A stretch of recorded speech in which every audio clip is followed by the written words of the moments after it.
Assalamualaikum warahmatullahi wabarakatuh. Saya Siti Fatimah binti Muhammad Saufi, A167978, merupakan pelajar kursus falsafah berfikir di bawah salian pensyarah saya iaitu Muhammad Muhsin Muhammad Said. Di saat ini, di hadapan anda semua, saya akan membentangkan tajuk tugasan saya yang berkaitan dengan falsafah eksistensialisme.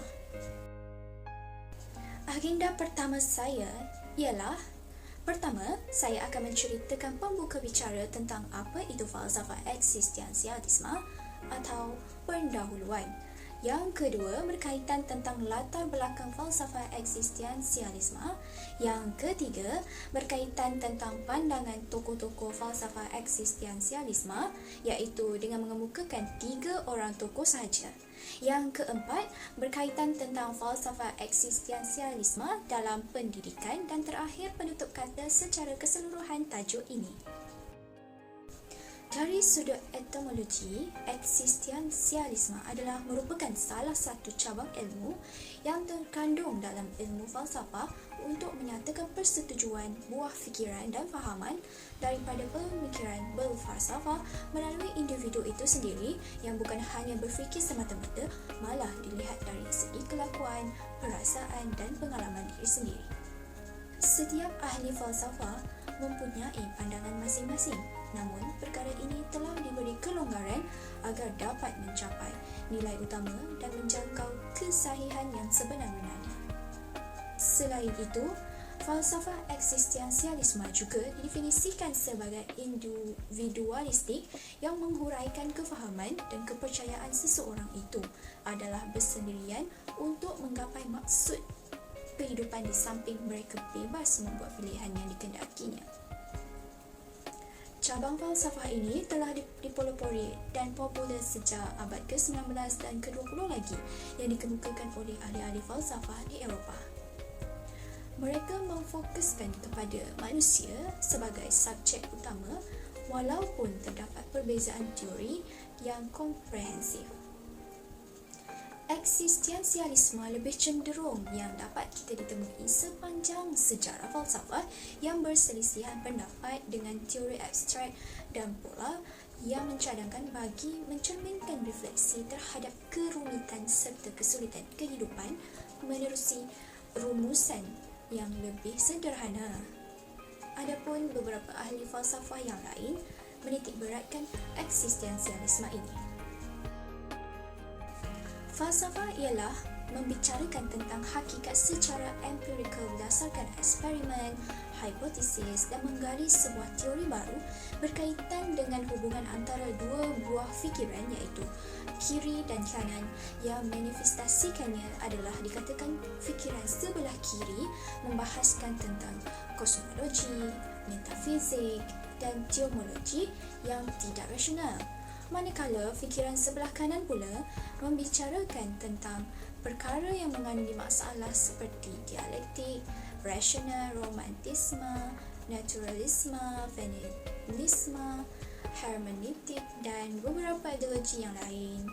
Kemunculan eksistensialisme setelah berlakunya Perang Dunia Pertama dan mula berkembang di Perancis di pasca Perang Dunia Kedua yang membahaskan tentang falsafah secara individu sehingga fahaman ini dapat berfungsi sebagai penyelesaian dari kesan perang yang menghadapi darurat dalam kebebasan. Tambahan lagi, eksistensialisme memainkan peranan sebagai gerakan pemikiran yang menentang rejim nasionalisme dan intelektualisme yang berakar umbi tradisi falsafah barat. Falsafah barat telah mengekspresikan tradisi lama yang menjelaskan bahawa berfikir sama dengan makhluk atau mengajarkan teori metafizik bahawa akal itu adalah kenyataan sebenar. Menerusi kemunculan eksistensialisme pada abad ke-19 ini, ianya berdapatan dengan kelemahan aliran optimisme yang positif. Sejak berlakunya Perang Dunia, terdapat beberapa bukti malis iaitu kelemahan dan ketidakselesaan dalam dunia barat. Beberapa pendapat telah timbul mengenai tren dalam sekumpulan orang yang bekerja tetapi mengurangkan kepribadian, malah merendahkan individu. Oleh yang demikian, sikap krisis muncul sebagai bentuk usaha manusia dalam menghadapi impak terbesar melalui pengeluaran dan penggunaan besar-besaran yang disebabkan oleh revolusi industri dan teknologi yang semakin berkembang dan serba moden. Revolusi industri mempromosikan mekanisme inovatif untuk menyokong pengeluaran, penawaran dan permintaan yang cekap bagi mengatasi kekurangan barang dan perkhidmatan secara kuantitatif, tetapi kelemahannya adalah bahawa ianya menghadapi dan menghalangi dominasi mengenai aspek kehidupan kualitatif atau manusia. Pada akhirnya, nilai individu semakin berkurang. Di sini kita dapat lihat 3 tokoh terkenal iaitu Jean-Paul Sartre, Søren Kierkegaard dan yang terakhir Karl Jaspers. Jean-Paul Sartre merupakan antara ahli falsafah ateistik yang telah banyak memberikan sumbangan yang tersangat signifikan terhadap eksistensialisme dan menyatakan secara terang-terangan. Jean-Paul juga adalah salah satu pemikir Perancis yang terhebat dan tersohor di mata dunia. Beliau dilahirkan di Paris, Perancis pada 21 Jun 1905 Masihi dan meninggal di Paris pada 15 April 1980 ketika berusia 74 tahun.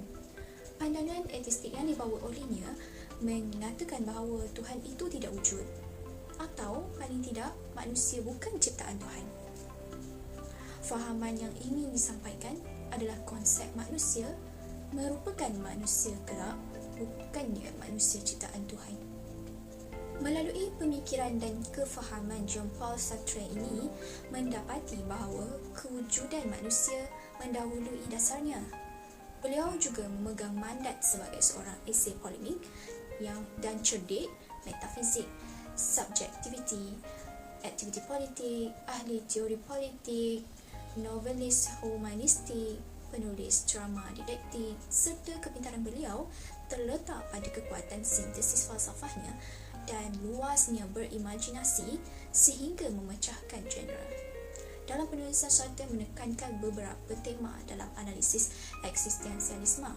Jonathan Weber dalam bukunya yang bertajuk The Existentialism of Jean-Paul Sartre menunjukkan tema eksistensialisme iaitu kewujudan mendahului intipati, pengabaian, kepribadian dan kebebasan secara mutlak, nilai subjektiviti, tanggungjawab untuk pilihan, kegelisahan, ketidakpuasan diri dan berniat buruk.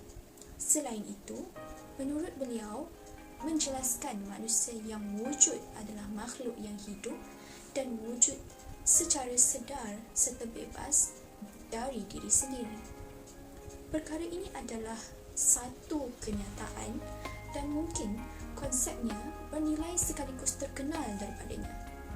Falsafah yang diketengahkan oleh Sartre sangat tertarik terhadap manusia mengenai bagaimana cara keberadaan manusia.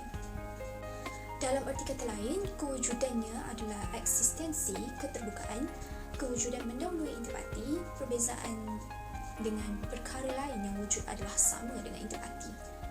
Di samping itu, Sartre berpendapat bahawa falsafah eksistensialisme dalam pendidikan membincangkan tentang kehidupan moden bukan sahaja boleh diaplikasikan dalam skop pendidikan sahaja, malah dapat juga diterapkan dalam kehidupan sosial dan aktiviti praktikal yang lain.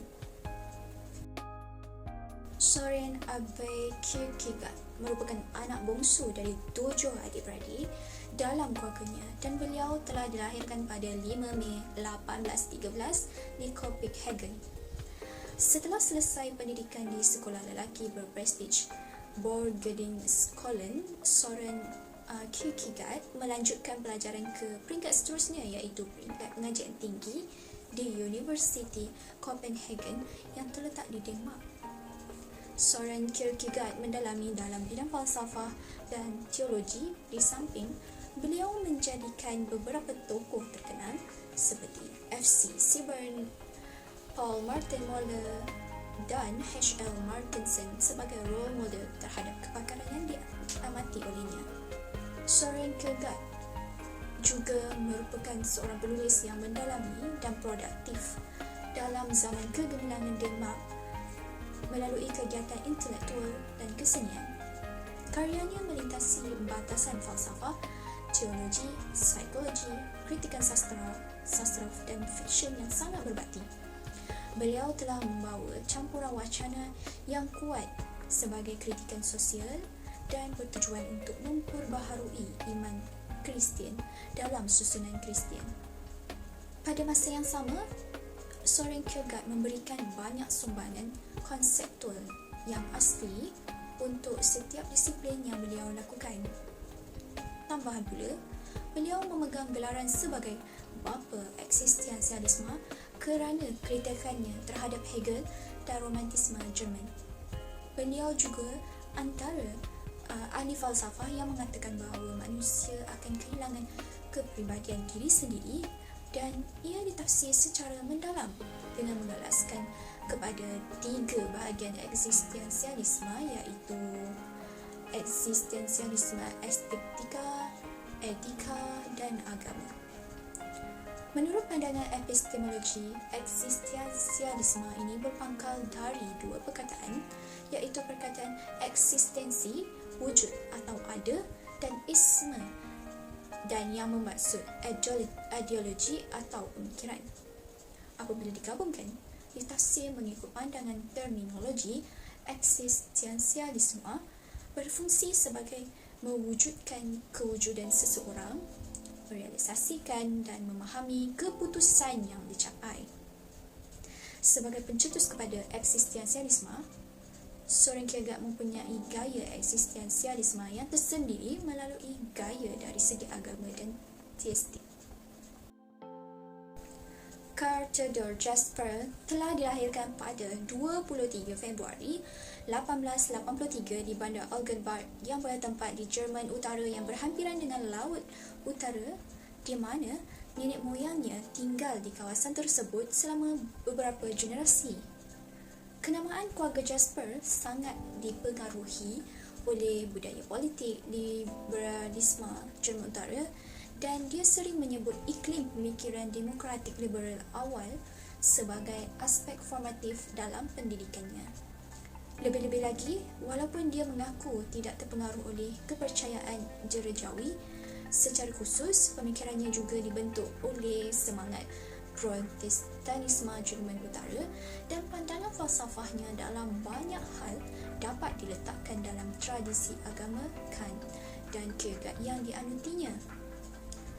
Berdasarkan perbahasan yang dikemukakan oleh Carl Jasper berkenaan tentang kebebasan manusia, beliau menjelaskan bahawa kebebasan manusia bukanlah semata-mata bebas tanpa batasan.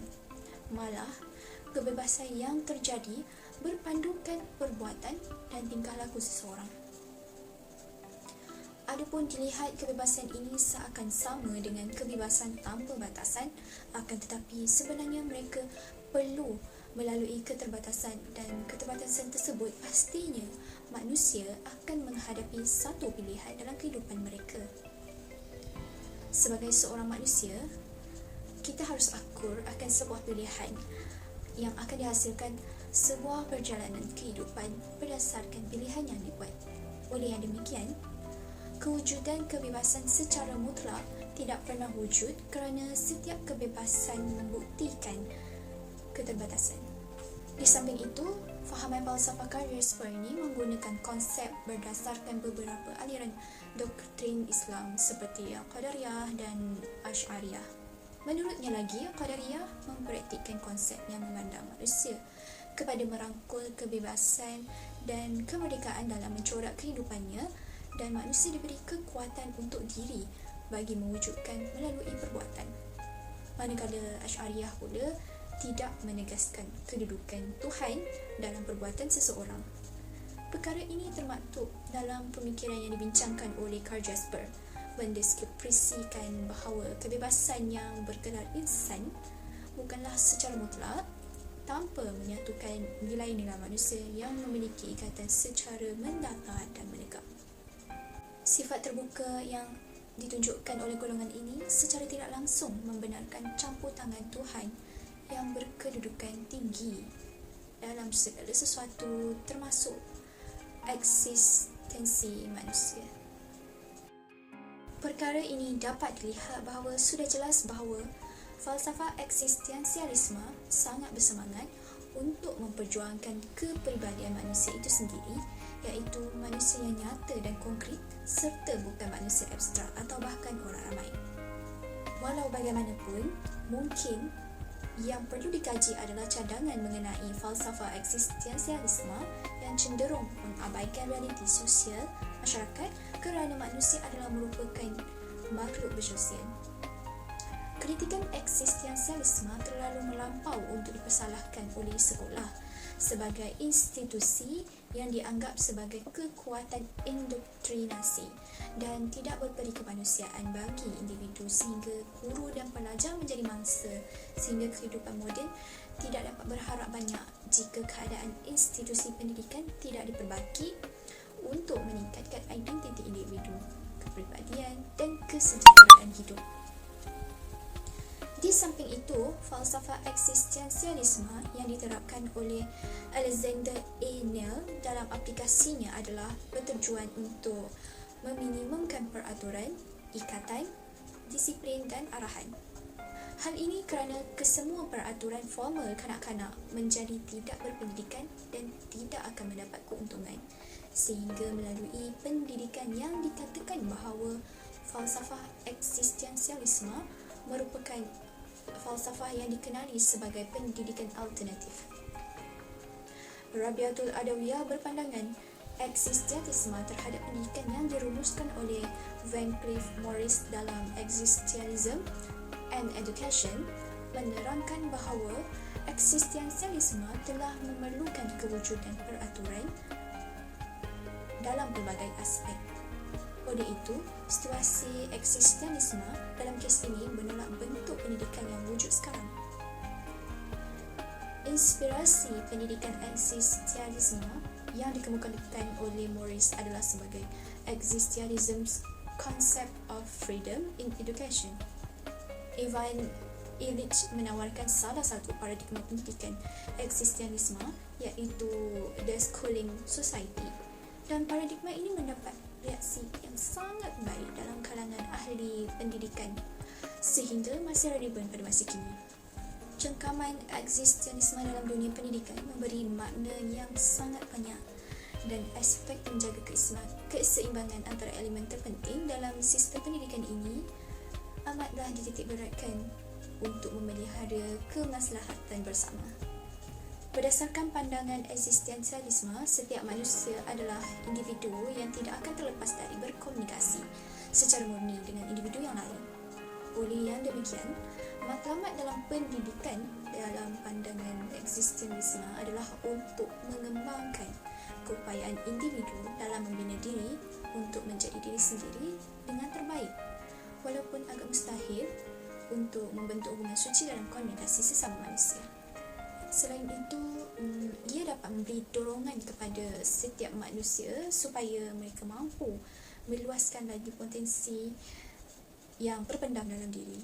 Perkara ini dapat membekalkan pengalaman, pengetahuan yang sangat luas serta matang dalam menjalani kehidupan.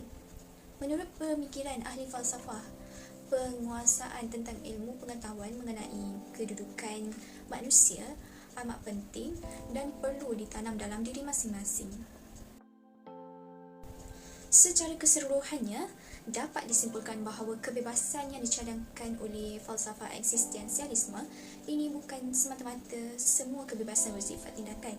Malah, kebebasan ini ditafsirkan sebagai sifat atau sikap tentang kewujudan individu itu sendiri.